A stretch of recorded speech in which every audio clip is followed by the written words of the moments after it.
The 1930s, the Soviet Union. After investigation reveals that some members of the former Bolshevik Party question Stalin's authority, and that there is a network of party members supposedly working against him, Stalin believes anyone with ties to the Bolsheviks or Lenin's government is a threat to his leadership and needs to go. He initiates the Great Purge, which starts with the arrests of party members, Bolsheviks, and members of the Red Army, and then grows to include Soviet peasants, members of the intelligentsia, and members of certain nationalities. By 1938, hundreds of thousands of people are executed, and the oppression becomes so extensive that it is damaging the infrastructure, economy, and even the armed forces of the Soviet state. One of the highest military leaders to be executed during the Great Purge is Marshal of the Soviet Union, Mikhail Tukhachevsky. Mikhail Nikolaevich Tukhachevsky was born on the 16th of February 1893 in the village of Alexandrovskoye, located in the Smolensk region, then part of the Russian Empire. He came from a family of once prosperous hereditary nobles on his father's side, while his mother was of peasant origin. The idea of a military career came to young Tukhachevsky early, inspired by his great-grandfather Alexander Tukhachevsky, who had been a general. In 1912, Tukhachevsky began his military education at the Moscow Cadet Corps and later continued at the Alexander Military School. He graduated in 1914, ranking among the top 3 in his class and holding the rank of Master Sergeant. Because of his exemplary performance and ambitions, Tukhachevsky was granted the privilege of selecting his assignment, and he chose the prestigious Lifeguard Semenovsky Regiment.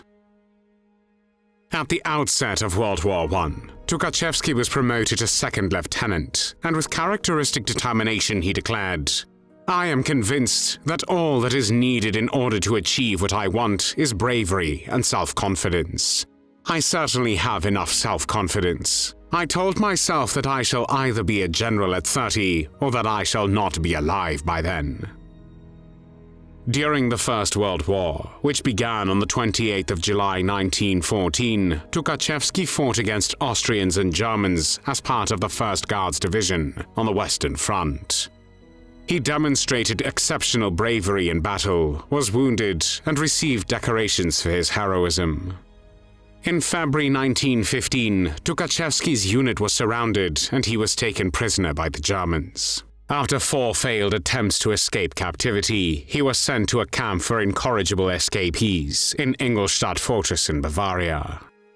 Fluent in French, he formed connections there, notably sharing a cell with Captain Charles de Gaulle, the future president of France, and meeting Le Monde journalist Rémy Rohr. While in captivity, Tukhachevsky often played the violin, espoused nihilist beliefs, and expressed controversial views, including disparaging remarks about Christians and Jews, whom he referred to as dogs who spread their fleas throughout the world. In later years, Tukhachevsky introduced Russians to Charles de Gaulle's military ideas through various writings. Rémy Rohr also documented his encounters with Tukhachevsky, highlighting his admiration for Napoleon, and recounting a striking conversation in which Tukhachevsky said he hated Jews for introducing Christianity and the morality of capital to Russia. When Rohr asked if he was a socialist, Tukhachevsky replied, "No, because the great socialists are Jews, and the socialist doctrine is a branch of universal Christianity. I laugh at money, and whether the land is divided up or not is all the same to me. The barbarians, my ancestors, lived communally, but they had chiefs. No, I detest socialists, Jews, and Christians." Tukhachevsky never denied these accounts of his time in German captivity, and later even confirmed them, but he maintained that he was politically immature in 1917 and expressed deep regret over his early views. In September 1917, Tukhachevsky successfully made his 5th escape from captivity and crossed the border into Bern, Switzerland, where the Russian embassy provided him with identification and travel documents. From there, he undertook a journey of over 1,500 kilometers, passing through Paris, London, Bergen in Norway, Sweden, and Finland.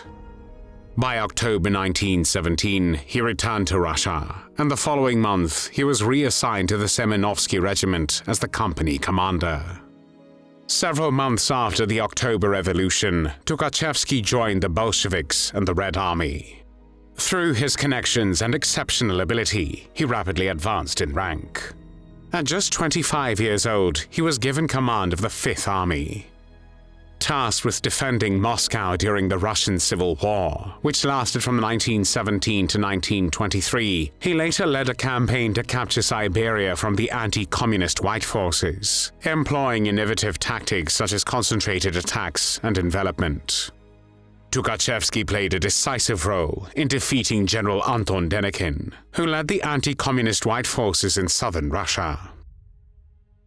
In February 1920, he launched an offensive into the Kuban region of the North Caucasus, using cavalry to disrupt the enemy's rear. Denikin's forces disintegrated during the retreat, leading to the hasty evacuation of Novorossiysk. Tukhachevsky also contributed to the final operations that defeated Denikin's forces in Crimea later that year. Tukhachevsky commanded the 7th Army during the suppression of the Kronstadt Rebellion in March 1921, a revolt by sailors, soldiers, and civilians in the naval base of Kronstadt, located 30 kilometers west of Petrograd, today's St. Petersburg, demanding political freedoms and an end to Bolshevik policies. He also oversaw the brutal crackdown on the Tambov uprising between 1921 and 1922, a large-scale peasant revolt in the Tambov region against the forced grain requisitions and harsh policies of the Soviet government. By the end of the Russian Civil War, Tukhachevsky had cemented his reputation as one of the Red Army's most innovative and determined commanders. Since 1920, Tukhachevsky had been a member of the General Staff and commanded the Soviet Western Front during the Polish-Soviet War, which lasted from 1919 to 1921. The military council unanimously appointed him as the supreme commander for the Polish campaign. Operating from his headquarters in Minsk, Tukhachevsky initially achieved significant success, leveraging superior forces to inflict heavy defeats on the Polish army. These victories enabled the Red Army to capture Kiev and Vilnius, forcing the Polish forces to retreat into their heartland. However, Tukhachevsky ultimately suffered a decisive defeat at the hands of Polish Marshal Józef Piłsudski during the Battle of Warsaw. His strategy to encircle Warsaw failed when his southern flank was breached by Polish forces, while contradictory reports from the front left him inadequately informed about the situation. As a result, he was compelled to withdraw his troops from central Poland to avoid encirclement. The Polish War marked the beginning of Tukhachevsky's conflict with Joseph Stalin. Tukhachevsky held Stalin and his future fellow marshal, Semyon Budony, responsible for the defeat. Despite Lenin's explicit orders from Moscow, Stalin and Budony prioritized the capture of Lviv, over sending critical reinforcements to Tukhachevsky's aid. In the aftermath, Lenin relieved Stalin of his military duties, an embarrassment and humiliation Stalin never forgot. From 1925 to 1928, Tukhachevsky served as the chief of the General Staff of the Red Army. By 1930, however, Stalin was already on the verge of publicly accusing him of conspiracy. Confessions extracted through torture from prisoners had been prepared, but Stalin deemed it premature to act against Tukhachevsky. At the time, he remained highly popular within the army, and Stalin's totalitarian control was not yet fully solidified. In 1931, Tukhachevsky became the Deputy Minister of Defense, serving directly under Kliment Voroshilov. Tensions between the two men were inevitable, as Voroshilov, both intellectually and tactically inferior to Tukhachevsky, frequently clashed with his deputy. During one notable instance, while drafting military regulations, Tukhachevsky presented his work to Voroshilov. Dissatisfied with a particular point, Voroshilov proposed an irrelevant amendment. Tukhachevsky, maintaining his usual calm demeanor, responded, "Comrade Commissar, the Commission cannot accept your amendments." When Voroshilov asked why, Tukhachevsky responded, "Because your amendments are incompetent, Comrade Commissar." Despite the friction between Tukhachevsky and Voroshilov, Tukhachevsky's focus remained on modernizing the Red Army. He played a pivotal role in advancing military innovation, particularly in the development of airborne units that were well-equipped and highly mobile. These units were structured to include light tanks, artillery, recoilless guns, armored vehicles, and well-trained leaders. Additionally, his development program ensured that the Soviet Army was equipped with a wide range of aircraft, including bombers, reconnaissance planes, and fighters. Under Tukhachevsky's leadership, the first self-propelled artillery and assault guns were introduced. His achievements in this role earned him widespread recognition, with military missions from France, Britain, and Germany visiting the Soviet Union to commend his innovative work in force structure and modernization. In 1933, Tukhachevsky received the Order of Lenin, the Soviet Union's highest honor.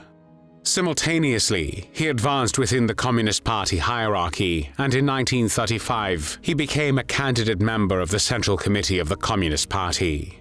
Moreover, in November of the same year, at the age of 42, he was promoted to the rank of Marshal of the Soviet Union alongside 4 other commanders. He is the youngest individual in the history of the Soviet Union to ever hold this rank. In January 1936, Tukhachevsky visited the United Kingdom, France, and Germany. Shortly before his arrest, Tukhachevsky was relieved of his duties as deputy to Marshal Voroshilov and appointed military commander of the Volga military district. Not long after assuming his new position, he was secretly arrested in May 1937 and transported back to Moscow in a prison van.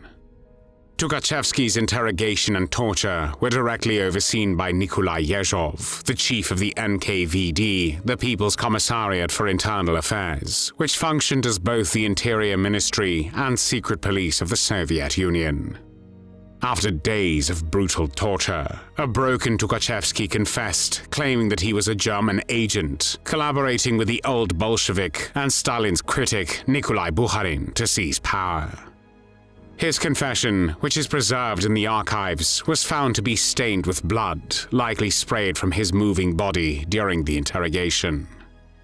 On the 11th of June 1937, the Supreme Court of the Soviet Union convened a special military tribunal to try Tukhachevsky and 8 generals for treason. When Tukhachevsky heard the accusations, he reportedly said, "I feel like I'm dreaming." Many of the judges were terrified as well, with one commenting, "Tomorrow I'll be in the same place." The same day, at 11:35 p.m., all defendants were declared guilty and sentenced to death. Stalin, awaiting the verdict, did not bother to examine the transcripts and simply said, "Agreed." Within 1 hour, Tukhachevsky was taken from his cell by NKVD captain Vasily Blakhin, who served as the chief executioner of the NKVD until the death of Stalin in 1953. Under Yezhov's watch, the former marshal was executed with a single shot to the back of the head. He was 44 years old. Immediately after the execution, Yezhov was summoned to Stalin's office. Stalin asked, "What were Tukhachevsky's last words?" Yezhov replied, "The snake said he was dedicated to the motherland and Comrade Stalin." He asked for clemency, but it was clear that he wasn't being truthful. He hadn't laid down his arms. Tukhachevsky's family endured severe persecution following his execution. His wife, Nina Tukhachevskaya, and his brothers Alexander and Nikolai, both instructors at a Soviet military academy, were executed. 3 of his sisters were sent to the Gulag. Tukhachevsky's underage daughter Svetlana was arrested upon reaching adulthood and sent to the Gulag. After Stalin's death in March 1953, she was released, lived in Moscow, and passed away in 1982. In January 1957, Tukhachevsky and his co-defendants were declared innocent and officially rehabilitated. Before 1990, it was widely believed that the case against the 8 generals was based on forged documents created by the Abwehr, the German military intelligence service, which allegedly misled Stalin into believing that the Red Napoleon, which was Tukhachevsky's nickname, and other Red Army commanders were plotting against him. However, after the collapse of the Soviet Union, newly opened archives revealed that Stalin himself had orchestrated the fictitious plot to eliminate his most prominent and influential generals. At Stalin's order, the NKVD instructed one of his agents, Nikolai Skoblin, to fabricate evidence of a conspiracy involving Tukhachevsky and other Soviet generals. This fabricated information was passed to Reinhard Heydrich, chief of the SD, the intelligence agency of the SS and the Nazi Party in Germany, under Hitler's regime. Seeing an opportunity to weaken the Soviet Union, Heydrich enhanced the falsified claims with additional forged documents implicating Tukhachevsky and other commanders. These documents were then passed to the Soviets. While the Germans believed that they had successfully deceived Stalin, they had unknowingly become pawns in Stalin's plan to eliminate perceived threats from within the Red Army's ranks.